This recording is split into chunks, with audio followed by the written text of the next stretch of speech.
क्यों संभावनाएं जताई जा रही हैं कि पेट्रोल जो है वो रुपए 200 से भी ऊपर चला जाएगा? क्यों इसकी कीमत बढ़ती ही चली जाएगी?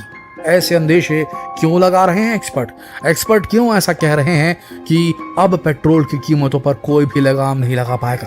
आइए जानते हैं इस वीडियो में आखिर क्यों पेट्रोल की कीमतें, डीजल की कीमतें इतनी तेजी से बढ़ती जा रही हैं। कौन कंट्रोल कर रहा है इनकी कीमतों को? वहीं नेपाल जो भारत से पेट्रोल खरीदता है, आखिर वहां पर पेट्रोल के दाम भारत से सस्ते कैसे हो गए?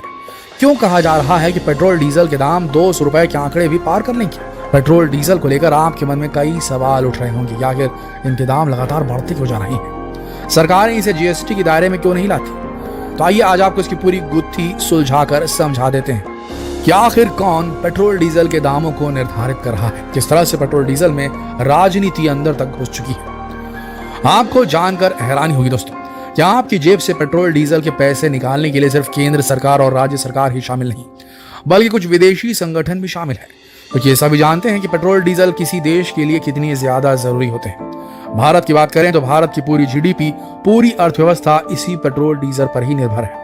अगर पेट्रोल डीजल के दाम बढ़ेंगे तो खाने पीने की चीजों के दाम बढ़ने लगेंगे, लगभग हर चीजों के दाम धीरे धीरे बढ़ते चले जाएंगे। लेकिन इसकी शुरुआत कैसे हुई? कौन इनके दामों को कंट्रोल करता है? इसे जरा समझ लीजिए दोस्तों। पेट्रोल और डीजल की शुरुआत होती है कुछ ऐसे देशों से जहां से कच्चा तेल निकाला जाता है, फिर इसी कच्चे तेल को भारत खरीदता है। फिर भारत में मौजूद 23 रिफाइनरीज में इस कच्चे तेल से पेट्रोल, डीजल और कई तरह के पेट्रोलियम प्रोडक्ट्स बनाए जाते हैं। लेकिन इस कच्चे तेल के दाम को कौन तय करता है? पूरी दुनिया में United states, Russia, Saudi Arabia ऐसे कई देश हैं जहां से कच्चा तेल निकाला जाता है, और इसे रेगुलेट करता है OPEC, OPEC, organisation of petroleum exporting countries. OPEC असल में एक ऐसा संगठन है जिसमें 24 देश आते हैं।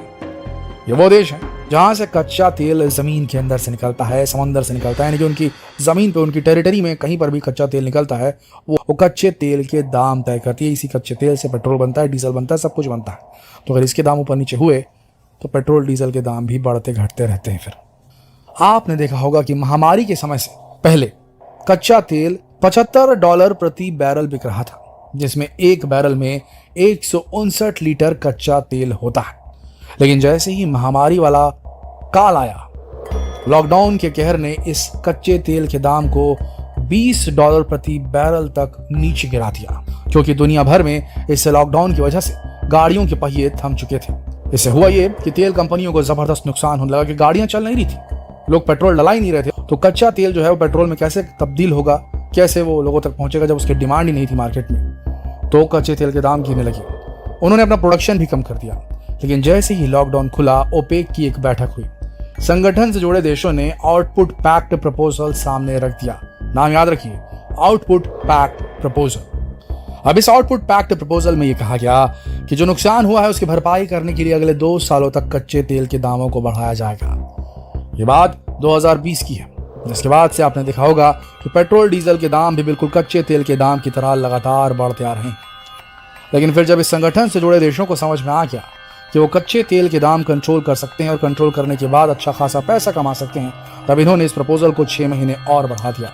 यानी कि 2022 के अंत तक लगातार कच्चे तेल के दाम बढ़ते रहेंगे और ये सारा पैसा आपकी जेब से निकलता रहेगा। लेकिन आपकी जेब काटने वाले ये अकेले नहीं है, ओपेक तो है ही, ओपेक के अलावा भी कुछ और है। जरा आगे सुनो। आज की बात करें तो आज एक बैरल कच्चे तेल की कीमत $111 प्रति बैरल तक पहुंच चुकी है। जाहिर है कच्चे तेल के दामों में जबरदस्त उछाल आया है। लेकिन क्या आप जानते हैं कि ये पेट्रोल डीजल रिफाइनरी से निकलने के बाद कितने रुपए का पड़ता है? आपको जानकर हैरानी होगी कि पेट्रोल डीजल जब रिफाइनरी से निकलता है तब इसकी कीमत महज 30 से 32 रुपए तक होती है, पेट्रोल डीजल की कीमत। इसके बाद रिफाइनरी का कॉस्ट और सारी चीजों को मिलाकर इस पेट्रोल डीजल की कीमत 40 से 45 तक पहुंच जाती है। आज की तारीख की बात करें, 2022 की बात कर रहे हैं आपको, तो 45-40 रुपए में पेट्रोल डीजल रेडी हो जाता है। लेकिन इसके बाद बारी आती है भारत के इंटरनल पॉलिटिक्स की। सबसे पहले इसमें केंद्र सरकार 37% टैक्स आपकी जेब से वसूल लेती है। इसके बाद जब पेट्रोल डीजल आपके राज्य तक पहुंचता है तो आपकी राज्य सरकार इसमें वैट लगा देती है, यानी कि वैल्यू एडेड टैक्स, जो कि पूरे 23% होता है। फिर यही पेट्रोल डीजल जो आपको 40 रुपए में मिल रहा था, अब आपको 120 रुपए में मिलने लगता है। इस बात को समझने के लिए जरा इस पुराने आंकड़े पर नजर डालिए।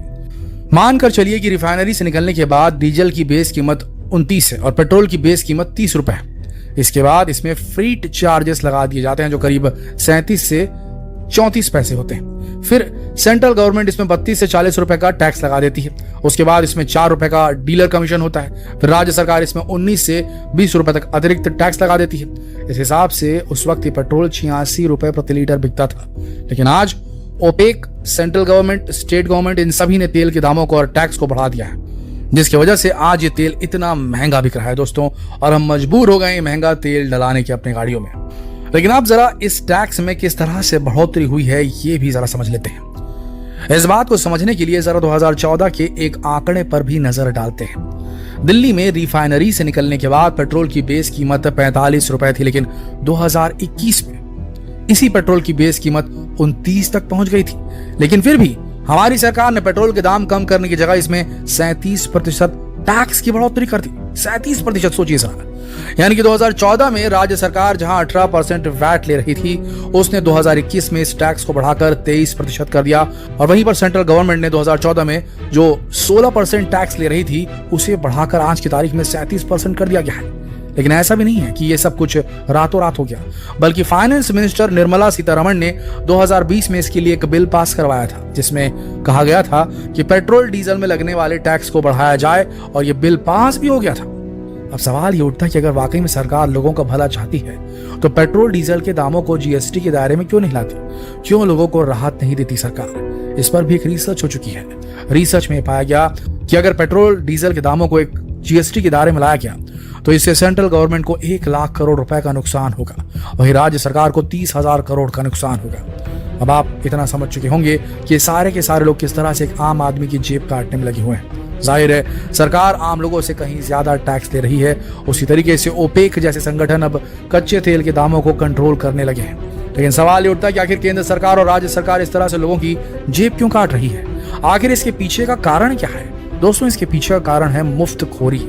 जी हाँ, हमारे भारत में मुफ्त की चीजें लोगों को बहुत पसंद आती है। फ्री की बिजली, लैपटॉप का वितरण, मोबाइल, फ्री का पानी, बिजली में सब्सिडी, सिलेंडर में सब्सिडी, सरकारी योजनाएं बनाकर कुछ इस तरह से लोगों को मुफ्त की चीजें बांट दी जाती हैं। अब अचानक से आपके बिजली बिल में 50% की कटौती होने लगेगी तो आप भी खुश हो जाएंगे। लेकिन आपको क्या लगता है, सरकार अपनी जेब से पैसे देती है? नहीं, ये आपका ही पैसा है। होता यह है कि सरकार एक हाथ से आपको मुफ्त की चीजें देती है और दूसरे हाथ से सब कुछ ले लेती है।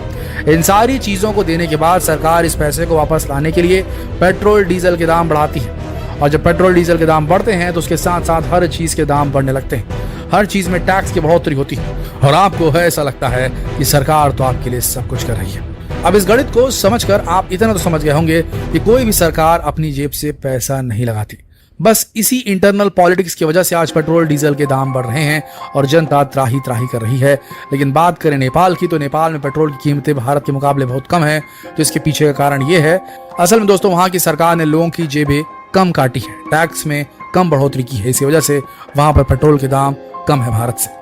लेकिन इन सारी चीजों को जरा आकलन करके देखिए, जिस तरीके से ये चीजें चल रही हैं, आप इतना समझ गए होंगे कि आने वाले कुछ सालों में पेट्रोल डीजल के दाम कम तो नहीं होने वाले, बल्कि इनकी कीमतें 200 या फिर 300 रुपए प्रति लीटर तक भी जा सकती हैं। आपका क्या कहना है?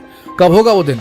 कौन सा वो साल होगा, कौन सा वो महीना होगा जब पेट्रोल की कीमतें 200 रुपए पार कर जाएंगी? कमेंट करके हमें जरूर बताइएगा, और जितना हो सके इस आंखें खोल देने वाले वीडियो को शेयर करें फेसबुक पर, व्हाट्सएप पर, यूट्यूब पर, ताकि लोगों को समझ में आए कि उनके देश में चल क्या रहा है। शेयर कीजिए इस वीडियो को। तो फिर मिलते हैं एक और रोचक वीडियो में। तब तक के लिए आप सबका इस वीडियो के अंत तक रहने के लिए दिल से धन्यवाद।